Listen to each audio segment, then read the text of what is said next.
नमस्कार, one India Hindi में आपका स्वागत। देश आज आज़ादी की 74वीं सालगिरह मना रहा है। आज पीएम नरेंद्र मोदी ने लाल किला की प्राचीर से कई बड़े ऐलान भी किए। वहीं पीएम मोदी के संबोधन को लेकर कांग्रेस ने निशाना साधा है।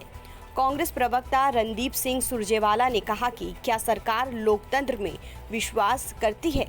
हमें इस बारे में सोचने की जरूरत है। आत्मनिर्भर भारत की स्थापना पूर्व प्रधानमंत्री जवाहरलाल नेहरू ने की थी। सबसे पहले तो 130 करोड़ भारतवासियों को, देशवासियों को स्वतंत्रता दिवस की कोटि कोटि शुभकामनाएं और बधाइयां। आज ये भी हर देशवासी को सोचना है, देश के हर कोने में सोचना है कि आजादी के मायने क्या हैं। क्या देश के अंदर हमारी सरकार और हमारी व्यवस्था प्रजातंत्र में विश्वास रखती है, जनमत और बहुमत में विश्वास रखती है? इस देश में बोलने, सोचने, इस देश में सफर करने, इस देश में कपड़ा पहनने, इस देश में आजीविका कमाने की आजादी है या कहीं ना कहीं उस पर अंकुश लग गया है?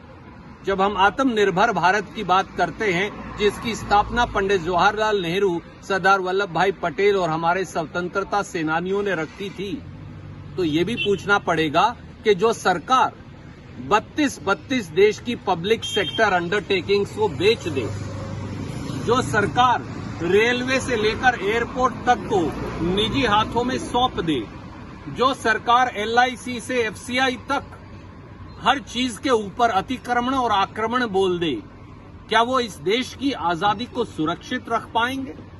इस देश की आजादी को सुरक्षित रखना सरकार और नागरिक हर एक का कर्तव्य है। और आज संकल्प लेने का दिन है कि हर वो व्यक्ति, समूह और सरकारें जो उस आजादी पर, उस स्वतंत्रता पर कहीं ना कहीं अतिक्रमण कर रही हैं, उनके खिलाफ एक निर्णायक संघर्ष का बिगुल भी मिलकर बजाना है। प्रजातंत्र के आवरण के अंदर, प्रजातंत्र और संविधान की परिधि के अंदर यही सच्ची राष्ट्रभक्ति है और यही असली राष्ट्र धर्म भी है। भारत की सेनाओं पर 130 करोड़ भारतवासियों और हर कांग्रेस के साथी को गर्व है।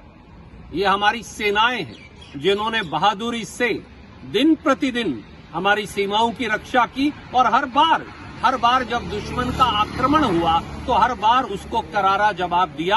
हमारी तीनों सेनाओं को, हमारे ITBP, BSF, CRPF, पुलिस के जवानों को ढेरों सलाम। पूरा देश उनके आगे नतमस्तक है। पर यह भी सोचना होगा कि सेना के साथ साथ सत्ताधारी हुक्मरान चीन का नाम लेने से डरते क्यों? आज जब चीन हमारी भारत की सरजमी पर अतिक्रमण किए हुए है, वो दुस्साहस करता है, तो चीन को पीछे धकेलना कैसे है? भारत माँ की रक्षा कैसे करनी है? आजादी के इस दिवस पर, इस पर्व पर हर भारतवासी को ये भी सोचना होगा और सरकार से जवाबदेही मांगनी होगी। यही सच्ची आजादी का प्रतिबिंब और प्रतीक है। धन्यवाद। मतलब साफ है कि कांग्रेस मोदी सरकार पर निशाना साधने का कोई मौका नहीं छोड़ रही। पीएम मोदी के संबोधन को लेकर कांग्रेस एक बार फिर हमलावर है। देखना ये होगा कि अब बीजेपी इस पर क्या प्रतिक्रिया देती है। इस खबर में फिलहाल इतना ही। देश और दुनिया की तमाम खबरों के लिए आप बने रहिए वन इंडिया हिंदी के साथ।